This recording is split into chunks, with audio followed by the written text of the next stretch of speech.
Need to get some feedback but don't know the best way to go about it? Well, sit back, relax, and grab a drink. I've got just the thing.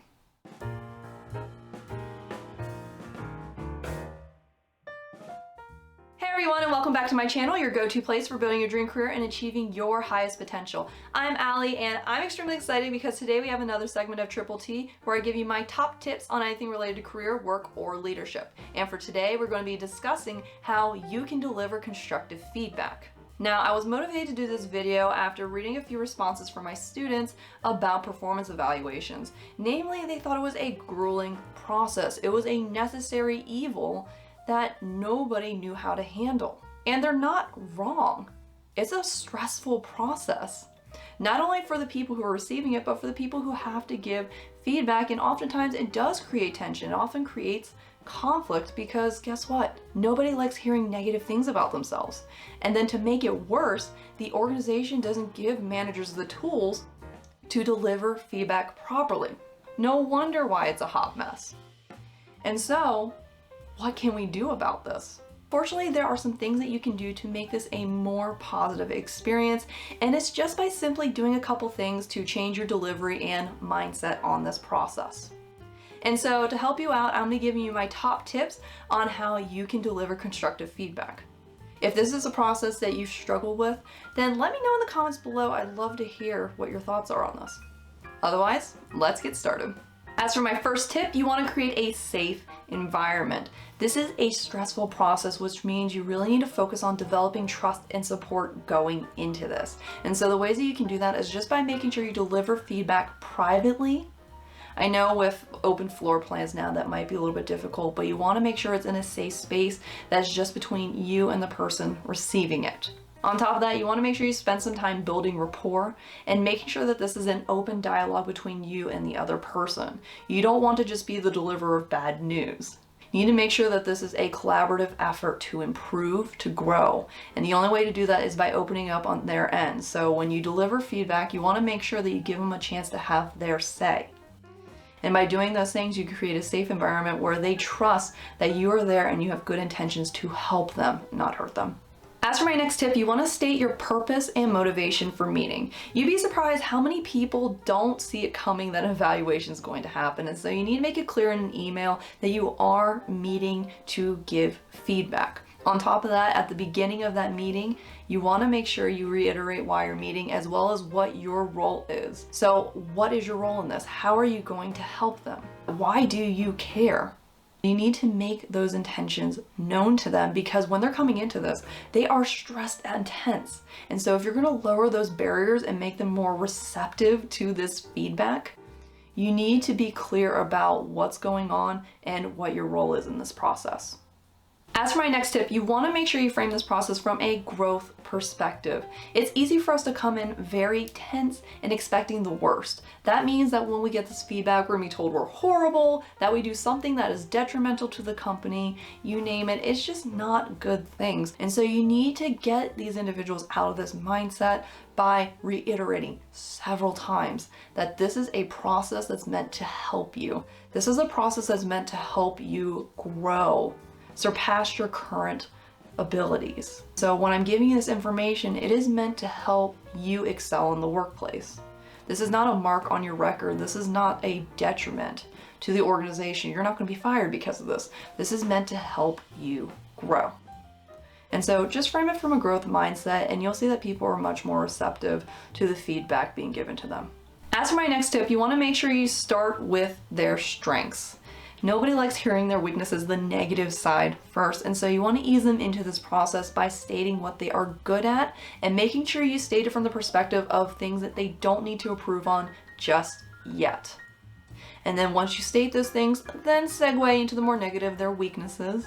And once again, don't state it from the perspective that it's something that hinders them. Frame it from a perspective that this is just an area they need to focus on more. And in doing so, you can give a good balanced feedback. And in addition to that, you can help just spice it up just a little bit so that way they do have something good to take away from this. Now, as for my personal ratio, I do believe a good 2-to-1 ratio is a good in the middle for giving both. So give 2 strengths and 1 solid weakness. All right, try not to emphasize the strengths too much because it will be easy for the person to focus on those and just completely ignore the weakness that you're trying to get them to actually improve on. So make sure it's balanced in terms of time you invest in both. But because people do like hearing more positive things, it's always better to double up. So 2 to 1 is a good way to go. As for my next tip, you want to make sure you watch your words. When we're giving feedback, it's easy for us to try to calm ourselves down and feel more comfortable by just talking everyday dialogue. But the problem is there are some things that we tend to do that can actually make this a painful process and in fact get other people defensive and combative about the things that you say. And so, one, you want to avoid labels. Because we like to go straight to the point, we might sometimes say certain terms just to reiterate the whole picture and not go into detail. But the problem is that when you use single words, everybody has their own definition, their own vision of what that word means. And so you need to be specific. For example, it's easier for us to say, you're disorganized. But in reality, what disorganized means to one person or another really varies. Disorganized to one person could be having a staple on the desk. Disorganized to another could be having a bloody mountain of papers piled on top. So you need to be specific about what it means to be disorganized. Is it because you can't see the top of their desk? Is it because they have rubber bands all around? What is it? So you need to be specific, don't use labels. In addition to that, you want to avoid terms that exaggerate. Most often I hear managers use always and never. Majority of the time, those aren't true. There are certain behaviors that people do every once in a while, but not 100% or 0% of the time. And so when you're giving constructive feedback, the reason why this can hurt you is because if you're giving particularly the negative things, people are trying to find any little way possible to discredit what you're saying. And by saying that they do something 100% of the time, so for example, saying they're disorganized 100% of the time, you just found a way for them to discredit your feedback. You don't want that. And so you need to avoid those terms so that way they don't find ways to get out of the things that you're saying. So watch your words, don't exaggerate, and make sure you avoid labels. As for my next tip, you want to make sure you give actionable solutions. It's easy for us to just be the deliverer of bad news, but at the end of the day, you want to help promote change, you want to promote growth, and so that means that you not only tell them what's wrong and what needs to be improved, but how they can improve it. And so give them some suggestions, give them some things that they can do so that they can change this behavior and change it to the way that you want to see it. And so make sure you give them suggestions, make it a collaborative effort and see if you can find one that works best for both of you.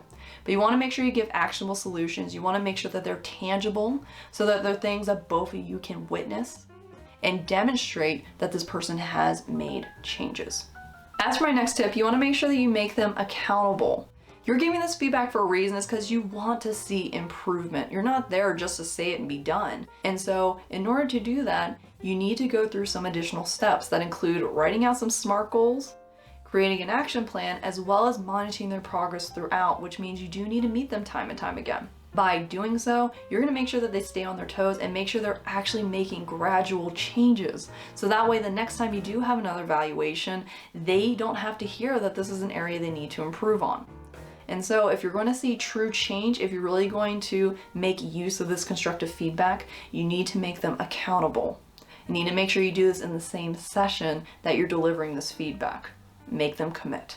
As for my next tip, you want to make sure you give feedback that is both timely and intermittent. It's easy for us to give annual evaluations, but at the end of the day, that's just simply not enough. If we're trying to keep people accountable, if we're trying to make them aware of how they're acting in the workplace, you need to give it more than just once a year. Now, what that number is up to you, but I suggest 3 to 4 times a year. But that's really going to depend on your company. The reason why you want to do it more often is because you want to make sure that they're staying on their toes. You want to make sure that you're keeping a dialogue open, as well as you want to make sure that you can tell them what they do wrong and how they can improve.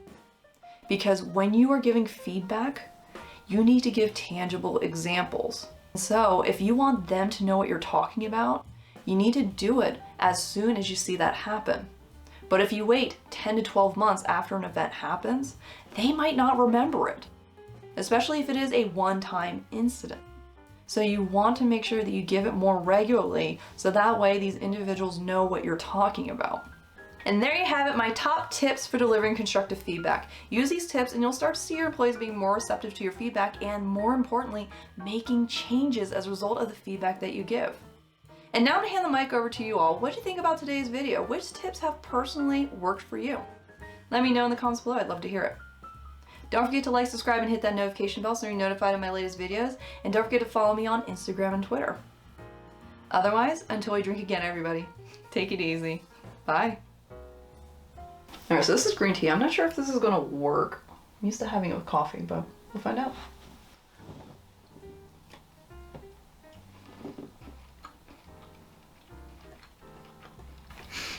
Yeah. Definitely recommend doing this with tea. Usually I do it with coffee, but oh, that's worth it.